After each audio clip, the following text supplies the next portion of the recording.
Back to another video. Today I have a brand new update here on Shibnobi Shinja, down 6.27% over the last 24 hours. Trading volume is also down around 26% to $11 million over the last 24 hours. Continue updates we're going to continue with these updates on Shibnobi. Again, bullish on this project, full transparency, holding a bag of this project myself. But let's get into this update. So first and foremost, 55,000 holder mark for Shibnobi. 55,248 is the total number of holders right now at this very time of this very video. And it was not that long ago, actually less than a week ago, 50,000 holder mark. So has ramped up very, very quickly, about 5,000 more holders in less than a week. Again, 55,000 holders is a very significant number.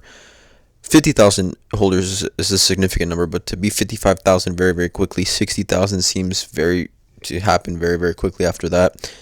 And I just think I talked about this in another video, but for a project that is on Ethereum to get 50,000 holders, it really, really does show the passionate and just the community behind the project because of those gas fees that do come with Ethereum. That means 55,000 holders or addresses bit the bullet and pay those gas fees and got positions here on Shibnobi, including myself. So again, it really should go to show you, if you're not a holder or if you're just looking at Shibnobi and trying to get more information about it, that there is a massive community behind this project. But taking a look, let's just get into these updates. So you can see here 4 hours ago, Shibnobi, SafeMoon has gotten back to us on our request to list slightly earlier, and we will be listing on their swap on Wednesday, February 9th. SafeMoon swap listing Shibnobi. More bullish news, extremely bullish news in my opinion. This is something that I think we've been kind of waiting for. We've seen SafeMoon swap, obviously it's been implemented for a while now, but for Shibnobi to have the SafeMoon swap listing, I think adds kind of a new layer of, legitimacy to the project. Not that I didn't have any before, but I really, really am bullish here on this catalyst of the SafeMoon swap listing Shibnobi.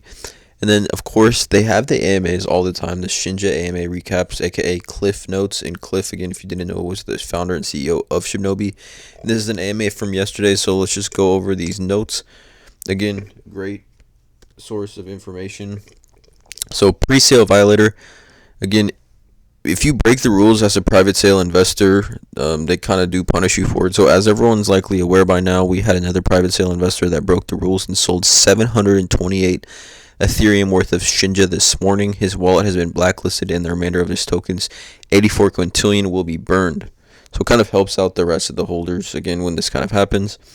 Fake Twitter accounts. Cliff is currently being impersonated on Twitter, so please ensure you follow his real Twitter account at free_patriot76. Marketing wallet. So there's been FUD spreading on Twitter about some of the transactions occurring in the marketing wallet. As Cliff has stated many times now, due to the market health, he has been converting the ETH in his wallet into USDC, USDT in order to maintain stability until the market recovers. The value of it is still there. Cliff is not cashing out the funds. Some transparency there, and again, they give the marketing wallet address to be as transparent as possible. SafeMoon has gotten back to us on a request, and they will be listing on their swap Wednesday, February 9th, which I talked about. Airdrops. So this is kind of interesting. I think some people had questions on this. Some questions are going around on Twitter about why are airdrops even occurring. As most of us already know, these airdrops are for our private pre-sale investors that provided the initial liquidity for the project. They were not given all of their tokens at once, but instead installments over time. They also had a set rule for selling that they were required to follow. Due to the few private sale investors that violated them, these rules were made even more strict, and the token distributions were stretched out over a long period of time. They still have not received the last 20% of their vested tokens. Reassurance. Now, this is key as well, I think, just, if you're holding Shibnobi.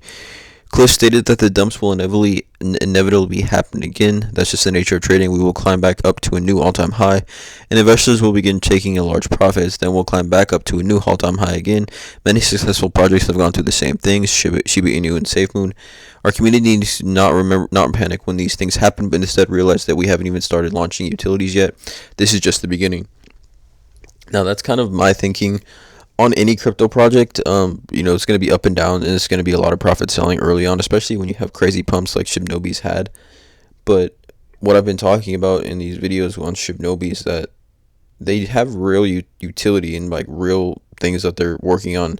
They're gonna provide like real value and use cases. So, and they haven't even launched those yet. So I just think before anything, or before you start panic selling or anything like that, you need to at least wait. In my opinion, again, I'm not a financial advisor, but I really just think you need to wait, see what happens once they release and launch those utilities. And then here, finally, token versus coin. There still seems to be some concern regarding the launch of their coin with the Kasari blockchain. There will be a migration period at launch in which investors will have the option to trade all or some of their tokens for the coin. Again, the token will remain the same, very relevant to our ecosystem. The token and the coin will be bridged, so nobody will lose any value regardless of if they choose to migrate or not. There will also be a lot of functions and features in various sections of their ecosystem that will aid in doing buybacks and burns of the token supply, further increasing the value. So here's open floor Q&A as well that they've gone over. You could just pause the video and take a look at this. But you can see here, with India's decision to legalize crypto, will we start to pursue Indian exchanges again? Yes, as soon as they announce that they will begin listing new tokens. Is there anti-whale? There's no anti-whale system written into their contract. Cliff believes it is an unethical practice to allow somebody to buy in with large amounts and deny them the ability to take their profits as they like. Cliff promotes responsible profit taking, but he will not force it tyrannically. And then down here below, how are the pre-sale investors selected? How many tokens were part of the pre-sale, and what was the price for these tokens? So these were individuals that the team had known from other projects and believed that they would all be trustworthy. Even with the few bad ones, the majority have been doing what is asked of them. These investors were allowed to buy 1 ETH worth of tokens per wallet. Some of them invested less than that. Others invested more with multiple wallets. Okay, so again, these updates, we're going to continue with them. Let me know in the comments how you guys are feeling about Shibnobi. Obviously, the price down a little bit today, around 20%, as well as the trading volume. Again, all cryptocurrencies, if we take a look, is down around 2.5% over the last day. You can see here the global crypto market cap sitting at 1.7 trillion, down 2.5%. Again, you guys, let me know in the comments below. Full transparency, bullish here on Shibnobi. Continue to be bullish on this project. Hit that subscribe button, hit the notification bell, drop a like on this video, and as always, have a great day.